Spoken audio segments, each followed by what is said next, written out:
स्वागत है दोस्तों मूवीज टाइम चैनल के एक और नए वीडियो में। और आज हम एक्सप्लेन करने वाले हैं welcome to the jungle movie को। तो आइए इस मूवी को एक्सप्लेन करते हैं और जानते हैं इसकी पूरी कहानी। वीडियो अगर अच्छा लगे तो वीडियो को लाइक करके चैनल को सब्सक्राइब जरूर कीजिएगा ताकि आपको इसी तरह के लेटेस्ट और फ्रेश कंटेंट मिलते रहे। तो फिल्म की शुरुआत होती है वालिया नाम के आदमी से, जो कि इंडिया का बहुत बड़ा आदमी है। और हाल ही में वालिया की मुलाकात फाइनेंस मिनिस्टर से होती है, जो कि वालिया का बहुत ही अच्छा दोस्त है। और फाइनेंस मिनिस्टर ने वालिया को बताया है कि उसके पास जो हजारों करोड़ों की दौलत है ना, उस पर इनकम टैक्स डिपार्टमेंट की नजर है, इसलिए उसे अपने पैसों की हेराफेरी करनी पड़ेगी और उसे बहुत सारा लॉस दिखाना पड़ेगा। मैं तेरा दोस्त हूँ, इसलिए मैं तुझे ये सारी बातें बता रहा हूँ, लेकिन इस बार इलेक्शन है और हमारे जीतने के चांसेस बहुत कम है। और अगर कोई दूसरी सरकार आती है तो तेरे घर पर रेड जरूर पड़ेगी। इसलिए वो लोग एक मीटिंग रखते हैं और वहाँ डिसाइड करते हैं कि वो लोग एक फ्लॉप फिल्म बनाएंगे, जिसमें फ्लॉप डायरेक्टर से लेकर फ्लॉप एक्टर तक सभी लोग मौजूद होंगे। बस अब हमारे ऊपर रहेगा कि हम इस फिल्म को कितने बड़े बजट पर बनाते हैं। तो जल्द से जल्द यहाँ वालिया को अपना लॉस दिखाना था और जल्द से जल्द उन्हें फिल्म भी बनानी थी। इसलिए वो इंडिया के सबसे बड़े दो फ्लॉप डायरेक्टर को बुलाते हैं, जिनका नाम देवदास होता है। उन्होंने अब तक 15 फिल्म डायरेक्ट की है, लेकिन मजाल की एक भी एवरेज निकल जाए या फिर थोड़ी सी हिट हो जाए, सारी की सारी फिल्म फ्लॉप नहीं बल्कि डिजास्टर साबित रही है। हालांकि उन फिल्मों का उतना बजट नहीं होता है, लेकिन इन लोगों के पास जो स्क्रिप्ट है और उस स्क्रिप्ट पर फिल्म बनाई जाए ना, तो वो फिल्म 100% फ्लॉप होगी। इनकी ही टीम में नैनसुक नाम का इनका कैमरामैन है, जिसकी एक आंख थोड़ी सी खराब है लेकिन दूसरी पूरी तरह से खराब है,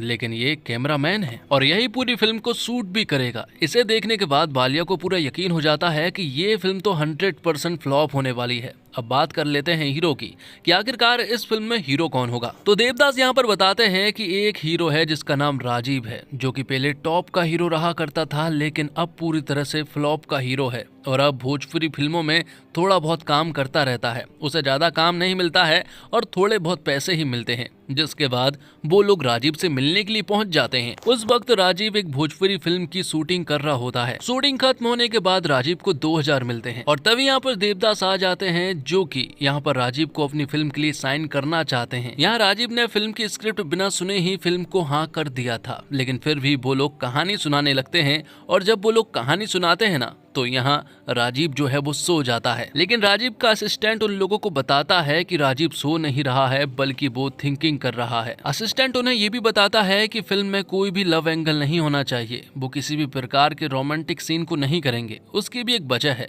और अब कहानी फ्लैशबैक में जाती है। बात कुछ ऐसी है कि 5 साल पहले राजीव को नादिया नाम की लड़की बहुत पसंद थी। दोनों रिलेशनशिप में थे, लेकिन राजीव को राखी नाम की लड़की बहुत पसंद किया करती थी। लेकिन राजीव नादिया के लिए पूरी तरह से लॉयल था, वो उससे सच्चा प्यार किया करता था। लेकिन एक दिन छोटी सी गलतफहमी की वजह से नादिया को ऐसा लगने लगा कि राजीव जो है वो राखी से प्यार करता है और वो उसे धोखा दे रहा है। इसी वजह से उनके बीच में ब्रेकअप हो जाता है। तब से राजीव ने कभी कोई गर्लफ्रेंड नहीं बनाई और ना ही फिल्म में लव सीन किए। राजीव के असिस्टेंट ने ये सारी बातें उन्हें बताई और जब वो ये सारी बातें बताता है तभी राजीव जो है वो उठ जाता है। और अब बात होती है पैसों की कि आखिरकार राजीव पैसे कितने लेगा। तो राजीव ने 50 बताया, जिसके लिए यहाँ पर वालिया की बेटी जैनी जो है वो तुरंत ही मान जाती है और वो कहती है कि हम आपको 50 करोड़ रुपए देने के लिए पूरी तरह से रेडी हैं। और ये सुनने के बाद राजीव और उसका असिस्टेंट हैरान रह जाता है। असिस्टेंट यहाँ राजीव से कहता है कि तुमने 50 लाख सोचा होगा ना, जबकि राजीव कहता है कि मैंने 50,000 सोचा था। तब राजीव के मन में लालच आ जाता है और वो कहता है कि 50 करोड़ फिल्म शुरू होने से पहले चाहिए, 50 करोड़ फिल्म शुरू होने के बाद और 50 करोड़ फिल्म खत्म होने के बाद चाहिए। तब जैनी मान जाती है और कहती है कि हम आपको 200 करोड़ रुपए देंगे। अब ये सारी बातें खत्म होने के बाद हम देखते हैं देवदास को, जो कि आराम से बैठे हुए थे। तभी रोमियो नाम के बंदे का बार बार इनके पास कॉल आ रहा था और ये लोग बार बार उनका कॉल कट कर रहे थे। एक्चुअली रोमियो जो है वो एक बहुत बड़ा डॉन है। अब रोमियो के लोग देवदास को उठा लेते हैं क्योंकि देवदास ने 2.5 लाख रुपए उनसे उधार लिए थे। और अब यहाँ एंट्री होती है रोमियो और अन्ना की। यहाँ हमें मालूम चलता है कि रोमियो और अन्ना जो है वो उदय और मजनू के भाई हैं। यहाँ हमें एक बात और मालूम चलती है कि जिस तरह से मजनू भाई को पेंटिंग बनाने का बहुत शौक है, उसी तरह से यहाँ पर रोमियो भाई को भी पेंटिंग बनाने का बहुत शौक है। उन्होंने एक पेंटिंग बनाई थी जिसमें घोड़े के ऊपर गधा था, लेकिन यहाँ पर रोमियो ने उसका सीक्वल बनाया है और इस पेंटिंग में गधे के ऊपर घोड़ा है। तब देवदास उस पेंटिंग की बहुत तारीफ करते हैं और तभी यहाँ पर रोमियो और अन्ना को एक बात मालूम चलती है कि ये लोग एक फिल्म बना रहे हैं जिसमें इन्हें नए एक्टर की तलाश है। तब रोमियो और अन्ना ने सोचा कि क्यों ना हम भी फिल्मों में एक्टिंग कर लें। वो यहाँ पर देवदास से कहते हैं कि हमें 2.5 लाख रुपए नहीं चाहिए, बल्कि हमें फिल्मों में काम चाहिए और हमें लीड रोल भी चाहिए। देवदास यहाँ तुरंत ही मान जाते हैं, लेकिन उनकी एक शर्त थी। वो कहते हैं कि बाकी के क्रू को ये बात नहीं पता चलनी चाहिए कि आप लोग डॉन हैं।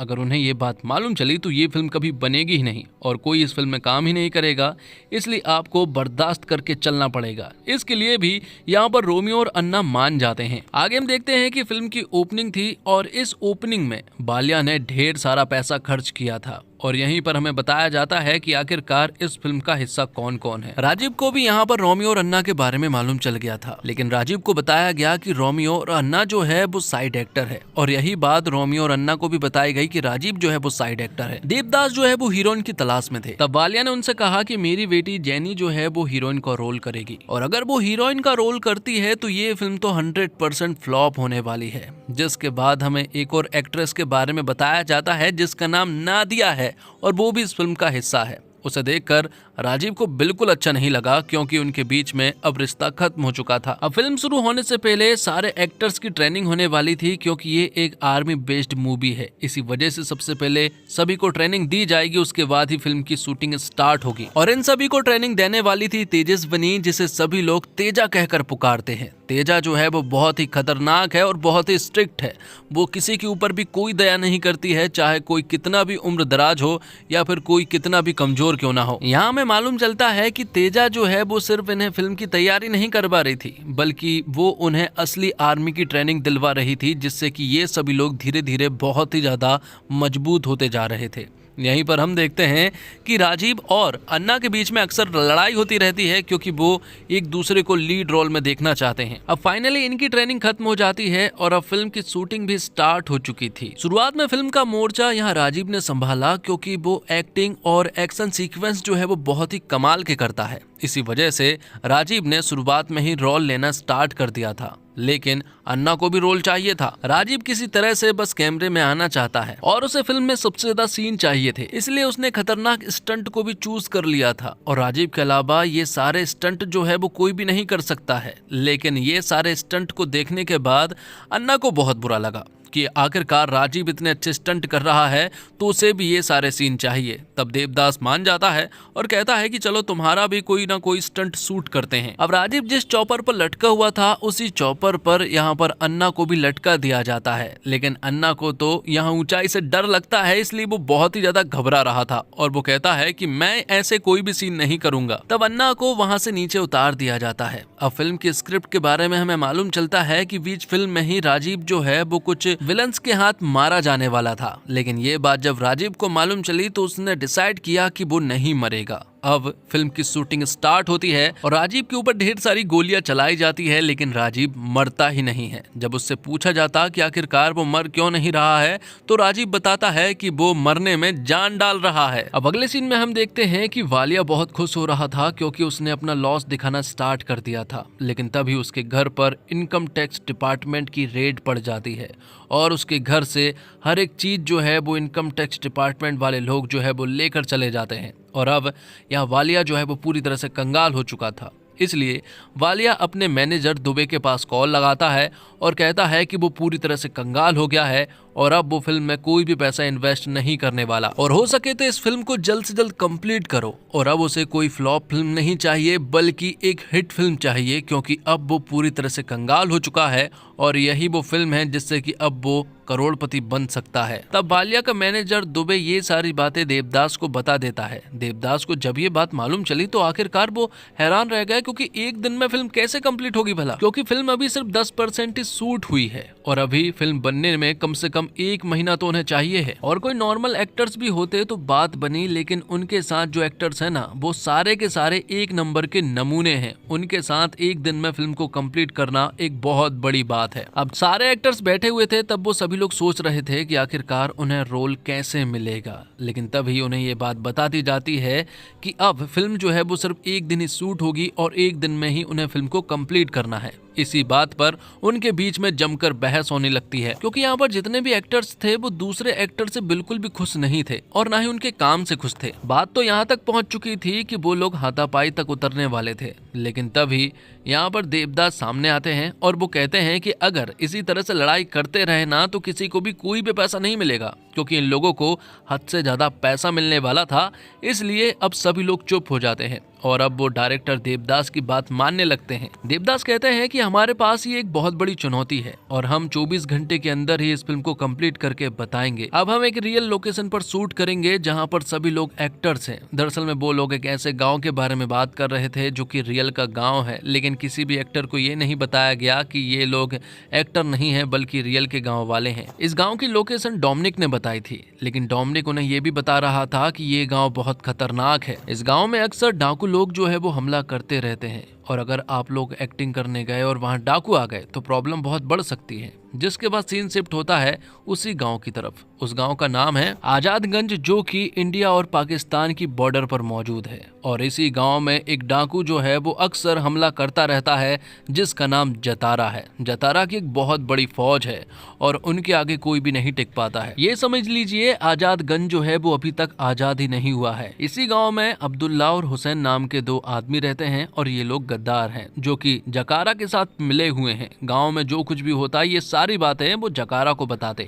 अब जकारा जो है वो अक्सर इस गांव में आता रहता है और इन गांव वालों को लूटता रहता है। जो कुछ भी गांव वालों से मिलता है वो उन सारी चीजों को लूट लेते हैं और इन गांव वालों के ऊपर जुल्म भी ढाते हैं। इसी गांव में हम जोया नाम की एक औरत को देख पाते हैं जिसकी एक बेटी है। उसके पिता को कुछ डाकुओं ने मार दिया था और जोया जो है वो अक्सर सिर्फ एक ही ख्वाब देखती है कि उनका आजादगंज जो है वो किसी तरह से आजाद हो जाए। लेकिन जकारा जो है वो यहाँ जोया को पसंद करता है, लेकिन जोया ने हमेशा जकारा को नकारा ही है। और यहाँ जकारा जो है वो बिल्कुल भी जोया के साथ जबरदस्ती नहीं करता है। जकारा चाह रहा है कि जोया उसकी मर्जी से जकारा को एक्सेप्ट करे और उसके साथ रहने लगे। जोया की एक बेटी भी है जिसका नाम उर्फी है और बचपन में ही उसकी आवाज चली गई थी, इसी वजह से अब वो कुछ भी बोल नहीं पाती है। लेकिन गाँव वाले इन डाकुओं के हमले से अक्सर परेशान रहते हैं और वो अपनी जिंदगी जो है वो ठीक ढंग से जी भी नहीं पा रहे हैं। उन्हें हमेशा इन डाकुओं से डर लगता है। अगले सीन में हम देखते हैं कि देवदास को ऐसा लगा कि जिस दिन वो फिल्म की शूटिंग करने के लिए आजादगंज में जाएंगे, ऐसा थोड़ी ना होगा कि उसी दिन वो लोग अटैक करने के लिए पहुंच जाएं। इसलिए वो लोग तो फिल्म की शूटिंग करके चुपचाप वापस आ जाएंगे। तब वो लोग फिल्म की शूटिंग करने के लिए आजादगंज जाने लगते हैं, जहां 3 चॉपर के द्वारा वो वहां पहुंच जाते हैं। और फिल्म की यहाँ पर कुछ रणनीति थी कि वो लोग एक ही कैमरे से फिल्म को शूट नहीं करेंगे, बल्कि वो गांव के हर एक इलाके में फिल्म के कैमरे लगाएंगे और ये समझ लीजिए कि ये एक बिग बॉस की तरह फिल्म की शूटिंग होगी। सभी को सीन समझा दिए जाते हैं कि यहाँ पर कुछ टेररिस्ट जो है वो अटैक करेंगे और उन लोगों को हमें मारना है। और अब वहाँ पहुँचते ही इनकी मुलाकात हो जाती है अब्दुल्ला और हुसैन से। उन्हें ऐसा लगा कि यही वो लोग हैं जिनके ऊपर उन्हें अटैक करना है और इन लोगों को मारना है। तब अब्दुल्ला इनके सामने झुक जाता है और वो कहता है कि मैं आपको गाँव तक लेकर चलता हूँ और आज के बाद मैं ऐसे कोई भी काम नहीं करूंगा और ना ही अपने गांव वालों के साथ गद्दारी करूंगा। अब मैं गांव वालों का साथ दूंगा। अब्दुल्ला ने इन सभी लोगों को जकारा के बारे में सब कुछ बता दिया था। जब इन लोगों ने जकारा के बारे में सुना तो उन्हें ऐसा लगा कि शायद फिल्म का विलन जो है वो जकारा होगा। जिसके बाद सारे एक्टर्स जो है वो गाँव के सभी लोगों से मिलते हैं। इन सभी को ऐसा लग रहा था कि ये एक सेटअप है और गांव के जितने भी लोग हैं वो यहाँ पर अपना अपना कैरेक्टर फॉलो कर रहे हैं। तो यहाँ जितने भी गांव के लोग परेशानी बता रहे थे, अपना दुख बता रहे थे, तो सारे एक्टर्स को ऐसा ही लग रहा था कि ये कमाल की एक्टिंग कर रहे हैं। तभी यहाँ पर राजीव कैमरा देख लेता है और उसके अंदर से एक्टिंग निकलने लगती है कि मैं सारे गांव वालों को जकारा से बचाऊंगा। तब यहाँ पर जोया उसके पास आती है और वो कहती है कि 20 सालों से तुम कहाँ थे? 20 सालों से हम गांव वालों के ऊपर जुल्म हो रहा है। सभी लोग बहुत दुखी हैं, सभी बहुत परेशान हैं, हम कुछ नहीं कर सकते हैं। और यहाँ पर सभी को ऐसा लग रहा था कि जोया जो है वो एक्टिंग कर रही है, वो भी कमाल की। ये देखकर यहाँ नादिया भी कहने लगती है कि अगर ऐसा ही चलता रहा तो ये तो हमारा करियर खा जाएगी। तो यहाँ देवदास को एक दिन में फिल्म कंप्लीट करनी है, लेकिन उन्होंने अपने सारे एक्टर्स को ये नहीं बताया है कि क्या करना है, बस सिचुएशन समझा दी है और बाकी का काम जो है वो राजीव कर दे रहा था। वो यहाँ पर बहुत ही तगड़े तगड़े डायलॉग मार रहा था कैमरे के सामने खड़ा होकर, क्योंकि उसे यहाँ पर बहुत सारे सीन चाहिए हैं। अब देवदास ने सोचा कि हमें फिल्म को को तेजी से आगे बढ़ाना होगा, इसलिए हमें अब फिल्म का क्लाइमैक्स शूट करना पड़ेगा। हमें 3-4 लोगों को ढूंढना होगा जो कि विलन बनकर यहाँ पर आए और इन लोगों से फाइट करे। तब वो लोग यहाँ डिसाइड करते हैं कि एक काम करते हैं, 4 लोगों को तू ढूंढ कर लेकर आ, 4 लोगों को मैं ढूंढ कर लेकर आता हूँ, और फिर यहाँ पर हम एक फाइटिंग सीक्वेंस रखवाते हैं और इस फिल्म को यहीं पर समाप्त कर देंगे। तो अब वो लोग विलन ढूंढने के लिए निकल पड़ते हैं गाँव की तरफ, लेकिन तभी यहाँ पर जकारा के 4 गुंडे आ जाते हैं और उन्हें देखकर यहाँ पर देव और दास को ऐसा लग रहा था कि ये काम देव या फिर दास का है। इसी वजह से वो कहते हैं ये काम तो बहुत ही अच्छा किया है। और उनके आने के बाद यहाँ पर जितने भी एक्टर्स थे ना, वो सभी लोग जकारा के उन 4 बंदों पर टूट पड़ते हैं और उन्हें बहुत ही बेरहमी से मारने लगते हैं, क्योंकि यहाँ पर सिर्फ सिचुएशन समझाई गई थी, किसी को भी रोल समझाया नहीं गया है। इसी वजह से हर एक इंसान जो है वो फ्रेम में आना चाहता है और ज्यादा से ज्यादा सीन में आना चाहता है। अब वो 4 लोग जो है वो जकारा के पास भाग जाते हैं। अब देवदास ने सोचा कि क्यों ना यहाँ पर एक फिल्म का सॉन्ग रखा जाए और उसके बाद हम इस फिल्म को यहीं पर समाप्त कर देंगे। तो वो लोग ऐसा ही करते हैं। फिल्म में एक सॉन्ग होता है जहाँ पर कि गांव वाले बहुत खुश थे। देवदास सोच रहे थे कि ये फिल्म जो है वो हैप्पी एंडिंग की तरफ बढ़ रही है, लेकिन गांव के लोगों को इन सारे नकली सोल्जर्स से बहुत ज्यादा उम्मीदें आ गई थी। उन्हें ऐसा लग रहा था कि ये लोग हमें बचा लेंगे, लेकिन तभी आगे हम देखते हैं कि जकारा और उसके असली गुंडे जो हैं वो अब गांव में पहुंच चुके थे। और इस बार सिर्फ 4 लोग नहीं थे, बल्कि सैकड़ों गुंडे जो है वो इन लोगों के पास पहुंच चुके थे। और उन्हें देखकर यहाँ पर राजीव की एक्टिंग जो है वो अपने आप बाहर निकल रही थी, वो कैरेक्टर में ही था। और इनके आने के बाद तो वो इनके सामने डायलॉग मारना स्टार्ट कर देता है, लेकिन तभी यहाँ पर देवदास को मालूम चलता है कि दरअसल में ये लोग असली गुंडे हैं और जो जकारा नाम हमने सुना था ना, वो यही बंदा है। धीरे धीरे करके देवदास अपने सारे एक्टर्स को जकारा के बारे में बता देते हैं कि ये असली गुंडा है, लेकिन राजीव को किसी ने भी कुछ भी नहीं बताया था। थोड़ी देर के बाद जब यहाँ जकारा ने शूट करना स्टार्ट किया, तब जाकर यहाँ राजीव को भरोसा हुआ कि सचमुच ये जकारा है और अब उनकी जान खतरे में है। और जकारा के सामने इतने सारे डायलॉग मारने के बाद अब यहाँ राजीव को ऐसा लग रहा था कि अगर जकारा सबसे पहले किसी इंसान को मारेगा तो वो मैं ही हो सकता हूँ। इसलिए वो डिसाइड करते हैं कि उनकी गैंग में से कौन जकारा के पास बात करने के लिए जाएगा। वो सोचते हैं कि दिलेर मेहंदी को जाना चाहिए, लेकिन दिलेर कहता है कि दिलेर नाम रखने से कोई भी दिलेर नहीं हो जाता है। मेरी पत्नी का नाम शांति है, लेकिन वो हमेशा चपड़ चपड़ करती रहती है। मेरी साली का नाम शर्मिला है, लेकिन उससे बेशर्म लड़की मैंने आज तक नहीं देखी। अब ना चाहते हुए भी राजीव को ही जकारा के पास जाना पड़ता है और उससे बात करना पड़ता है। यहाँ पर सारे गांव वालों को एक बात समझ आ चुकी थी कि ये दरअसल में असली सोल्जर्स नहीं है, बल्कि नकली है, जो कि जकारा के सामने मौत की भीख मांग रहे हैं। उन्हें किसी तरह से अब जकारा को खुश करना था, तभी जकारा उन्हें जिंदा छोड़ता। इसलिए यहाँ पर जैनी, नादिया और राजीव जो है वो जकारा के सामने डांस करने लगते हैं ताकि जकारा का मन पिघल जाए और वो उन्हें छोड़ दे। लेकिन जकारा का मन नहीं भरता, वो तो अभी भी इन्हें मारना चाहता है। तभी यहाँ पर सामने आती है जोया। जोया यहाँ पर उन लोगों से कहती है कि मुझे पता है कि तुम लोग जो है वो नकली सोल्जर्स हो और शायद तुम हमें कभी नहीं बचा पाओगे, और तुमने तो हमें धोखा भी दिया है, लेकिन तुम भी इंसान हो और मैं नहीं चाहती हूँ कि तुम मरो, क्योंकि तुम बहुत सारे हो।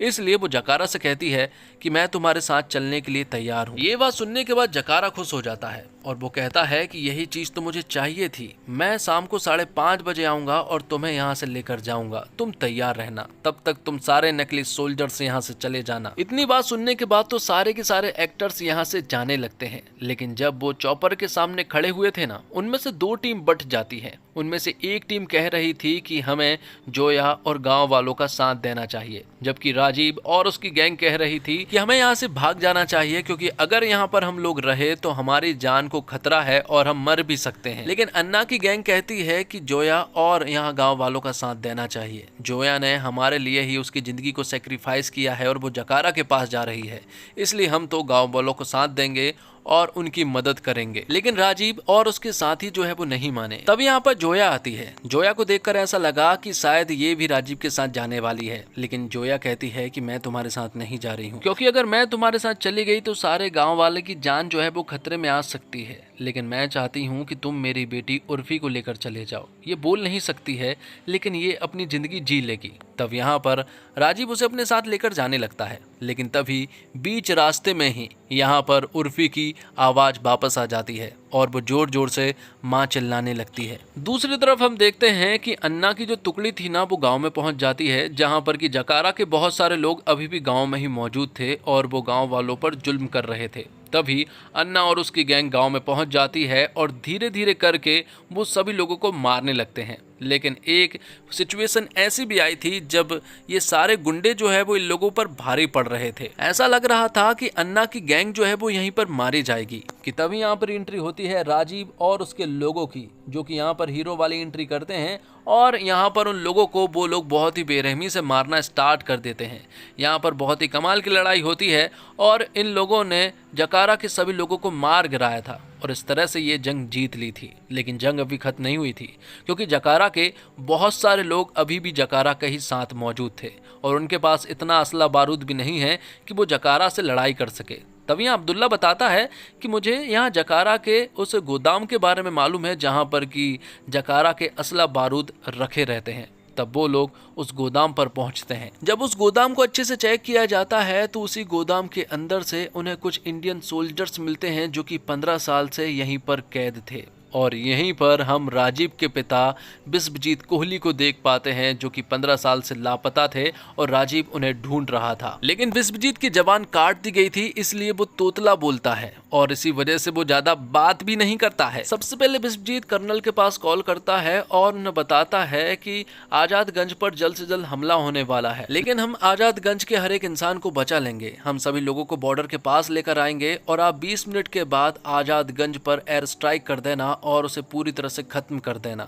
ये बात यहाँ पर सोल्जर्स मान चुके थे। वो 20 मिनट के अंदर ही वहाँ पर हमला करने वाले थे, लेकिन उससे पहले यहाँ पर सारे सोल्जर्स और यहाँ सारे एक्टर्स को आजादगंज के हर एक इंसान को बॉर्डर तक लाना था, तभी उनकी जान बच सकती थी। और तभी हम देखते हैं कि यहाँ पर जकारा के लोग पहुँच जाते हैं, जो कि अब बहुत सारे लोगों को लेकर आए थे। सभी लोग इन लोगों पर अटैक कर देते हैं, लेकिन ये सारे एक्टर्स जो है वो उन लोगों पर भारी पड़ रहे थे और अब यहाँ बिस्वजीत कोहली और उनके सोल्जर्स भी यहाँ पर मौजूद थे, इसलिए ये लोग किसी तरह से जकारा के गुंडों पर भारी पड़ रहे थे। अब लड़ाई जीतने के बाद सभी लोग जो है वो बॉर्डर तक पहुंच चुके थे। सारे इंसान बॉर्डर तक तो पहुंच चुके थे, लेकिन कुछ लोग बॉर्डर तक अभी भी नहीं पहुंचे थे, जिनमें सबसे पहला नाम था बिस्वजीत कोहली का, जो कि अभी भी जकारा के लोगों से लड़ रहा था, और दूसरा नाम था उर्फी का, जो कि जंगल में ही कहीं खो गई थी। तब बिस्वजीत कोहली यहाँ पर उर्फी को देख लेता है और वो उसे अपने साथ ले जाने का सोचता है, लेकिन उस वक्त तक तो यहाँ पर जकारा और उसके लोग भी बिस्वजीत तक पहुंच चुके थे। लेकिन यहाँ बिस्वजीत उन लोगों से लड़ाई करता है और आखिर में सिर्फ और सिर्फ जकारा बचता है। जकारा बहुत ही खतरनाक आदमी है और अब उनके बीच में आपस में ही लड़ाई होती है। ये लड़ाई बहुत देर तक चलती है, लेकिन आखिर में यहाँ पर ये लड़ाई जो है वो बिस्वजीत कोहली जीतता है और जकारा को धूल चटा देता है। बीच लड़ाई में ही बिस्वजीत ने यहाँ पर उर्फी से कह दिया था कि वो बॉर्डर की तरफ भाग जाए। तब उर्फी ने ऐसा ही किया था, वो बॉर्डर की तरफ भाग गई थी और किसी तरह से वो बॉर्डर तक पहुंच चुकी थी। और फिर थोड़ी देर के बाद देखते ही देखते पूरा का पूरा आजादगंज को उड़ा दिया जाता है। एक बहुत ही पावरफुल ब्लास्ट होता है और सभी को ऐसा लग रहा था कि इसी ब्लास्ट में बिस्वजीत कोहली को सभी ने खो दिया है। इसे देखकर यहाँ पर राजीव जो है वो बहुत रोने लगता है, क्योंकि उसके पिता से मिले हुए उसे कुछ देर हुए थे और अब फिर से भगवान ने उसके पिता को छीन लिया। राजीव बहुत रो रहा था, लेकिन तभी अचानक से पीछे से उसके पिता आ जाते हैं और वो कहते हैं कि मैं इतने जल्दी मरने वालों में से नहीं हूँ। अब राजीव यहाँ पर सुपारी खाते हैं और उनकी आवाज जो है वो बिल्कुल ठीक हो जाती है। वो तुतलाना बंद कर देते हैं और सभी को एक बहुत ही अच्छी स्पीच देते हैं। थोड़ी देर के बाद यहाँ पर कर्नल भी आ चुके थे। वो उनसे भी सुपारी खाकर ही बात कर रहे थे, लेकिन कर्नल ने उनसे कहा कि तुम्हें सुपारी थूक कर बात करनी चाहिए, ये बैड मैनर्स है। तब यहाँ पर बिस्वजीत सुपारी थूक देते हैं और वो फिर से तुतलाना स्टार्ट कर देते हैं और फिर ये फिल्म जो है वो यहीं पर समाप्त हो जाती है। आप इस फिल्म को 10 में से कितने स्टार देना चाहेंगे ये कमेंट्स बॉक्स में जरूर बताइएगा दोस्तों। तो उम्मीद करता हूँ दोस्तों आपको वीडियो पसंद आई होगी। वीडियो पसंद आई हो तो वीडियो को लाइक करके चैनल को सब्सक्राइब जरूर कीजिएगा, ताकि आपको इसी तरह के लेटेस्ट और फ्रेश कंटेंट मिलते रहे। मिलते हैं और कमाल की वीडियो के साथ, तब तक के लिए आप हमारे चैनल के साथ बने रहिए। धन्यवाद। जय हिंद, जय भारत, जय श्री राम।